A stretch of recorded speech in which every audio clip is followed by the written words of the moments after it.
Amen. Amen.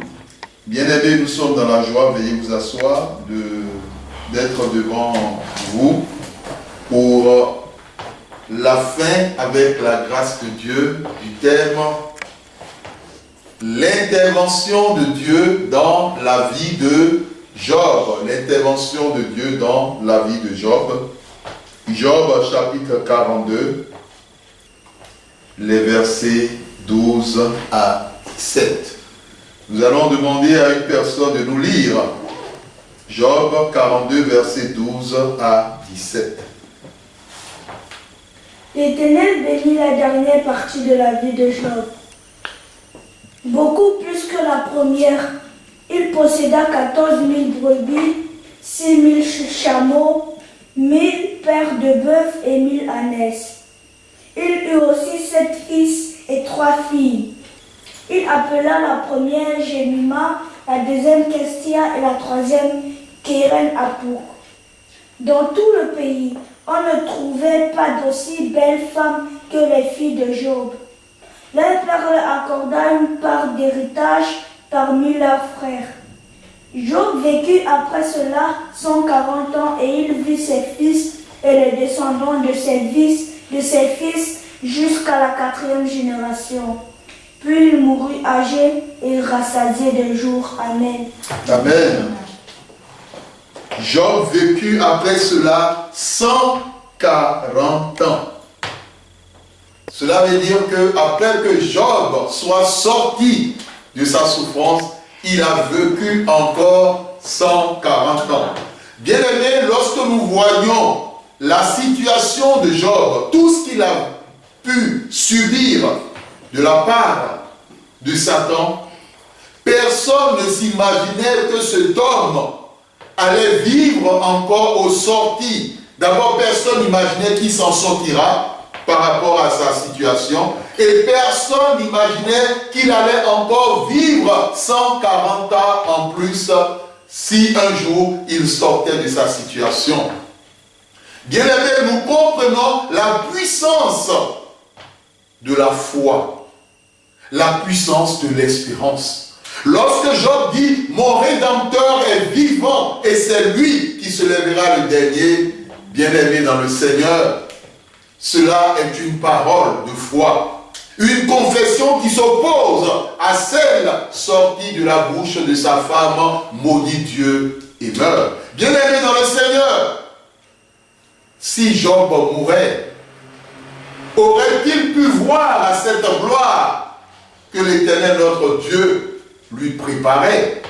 Aurait-il vu ses filles et ses fils et ses filles que Dieu avait prévu dans son dessein? Aurait-il encore pu jouir de la vie jusqu'à plus de 140 ans, en plus de l'âge qu'il avait à l'époque? Aurait-il vu les enfants de ses enfants jusqu'à 4 générations? Nous ne pensons pas. Pour dire tout simplement, lorsqu'un enfant de Dieu passe par une situation de preuve et de douleur, mon frère, ma soeur, il y a beaucoup de pensées qui lui viennent en tête. Des pensées selon lesquelles, à quoi sert-il de vivre? N'est-ce pas mieux de partir de cette terre? À quoi sert-il d'espérer? Parce qu'on est déjà âgé. Est-ce qu'un jour ou l'autre, on trouvera un mari?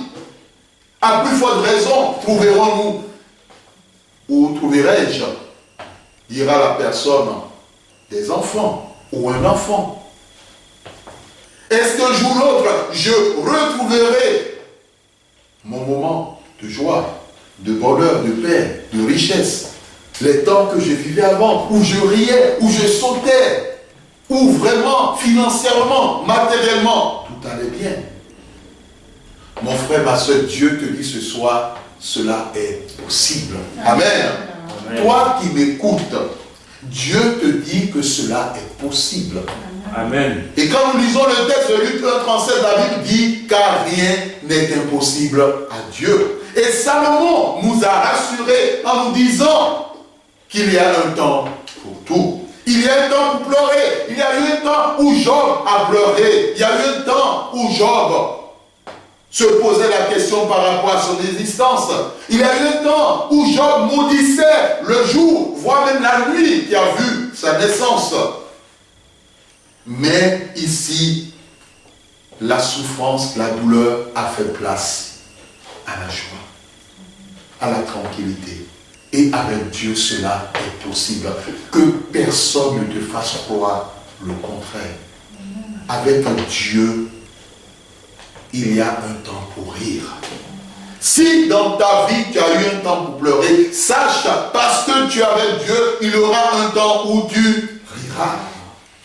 Parce que Dieu est vivant et qu'il ne change pas. Il est le même hier, aujourd'hui et éternellement. Nous l'avons vu la fois dernière, Dieu a béni Job. Ces dernières années, Job a reçu plus que ses premières années. Pour dire aussi, mon frère, ma soeur, que quelquefois, les épreuves sont là pour nous affermir. Quelquefois, les épreuves sont là pour nous soutenir. Quelquefois, les épreuves sont là pour nous donner de l'expérience. Il y a une sœur en Christ, lorsqu'elle était passée par des moments difficiles, elle conseillait une personne en disant que lorsqu'une personne passe par des moments difficiles, quelquefois, tout ce qu'elle dit, tout ce qui sort d'elle, ou que tout ce qui sort de sa bouche, elle ne mesure pas les portées. Elle peut blesser son entourage, elle peut dire des mots blessants, mais c'est la souffrance qui conduit la personne à agir de la sorte. Et donc, ce qui fait qu'il faut excuser de telles personnes. Mon frère, ma soeur,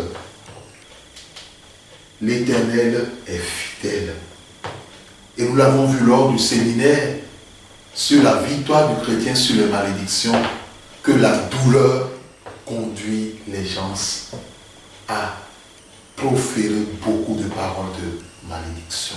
La souffrance conduit les gens à proférer beaucoup de paroles de malédiction. Quelquefois, amène les gens à régner Dieu, amène les gens à ne plus s'attacher à Dieu. Ce qui fait que lorsque Dieu te permet de savoir que tu as un frère, tu as une sœur, tu as une connaissance qui te tient à cœur, qui passe par un moment de douleur, de souffrance, il faut prier Dieu pour que Dieu intervienne pour le sortir ou pour la sortie de cette situation. Dieu seul est capable de sortir un homme, une femme, précisément son enfant, de toute situation de souffrance et de douleur. Et c'est ce qu'il a fait avec Job. Et c'est ce qui explique que le verset 12 nous dit Job reçut de l'Éternel plus de bénédictions qu'il n'en avait reçu dans les premières années.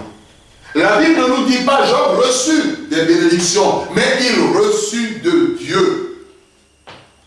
L'Éternel est ta bénédiction. Il n'y a pas de meilleure bénédiction ailleurs. Si Dieu est ta bénédiction, c'est que tu as toutes les bénédictions dans ta vie. Et comme nous l'avons enseigné, il est très important que tu demandes tes bénédictions. Dans tes prières, que tu réclames tes bénédictions. Il est très important que tu prennes possession de tes bénédictions dans chaque domaine de ta vie. Ne sois pas de ces chrétiens qui attendent des situations d'abord avant de dire « Ah Seigneur, maintenant bénis-moi ». Si par exemple, tu es un enfant de Dieu et déjà à l'âge de 15 ans, tu peux déjà commencer à prier pour dire « Seigneur, au temps fixé, au temps convenable, au moment donné, œuvre afin que je puisse rencontrer celui ou celle que tu as prévu pour ma vie. » Au temps fixé, Seigneur, œuvre pour que j'ai un emploi, un boulot stable. Comme le dit un CDI. Il y a d'autres personnes qui ne le font pas de plus tôt. La personne a déjà 25 ans, 27 ans, et c'est là qu'elle commence à prier. Seigneur, donne-moi maintenant un mari. Ou donne-moi maintenant une femme. Nous connaissons la question du temps. Nous connaissons la question de la cigare et de la fourmi. Il y a un temps pour moissonner et il y a un temps pour semer. C'est la question du temps. la personne n'a pas demandé et maintenant à l'âge de 28 ans, il dit maintenant Seigneur, donne-moi du travail. Mon frère, ma soeur, soyons des chrétiens prévisionnels, des chrétiens qui sont prévisibles dans tout ce que nous faisons. Il ne faut pas attendre d'abord d'être marié pour dire à Dieu de bénir la vie de couple. Il ne faut pas attendre d'être marié pour dire à Dieu, Seigneur, donne-nous ceci, donne-nous ceci, donne ceci, lorsque je serai dans ma vie de couple. Il faut anticiper les choses.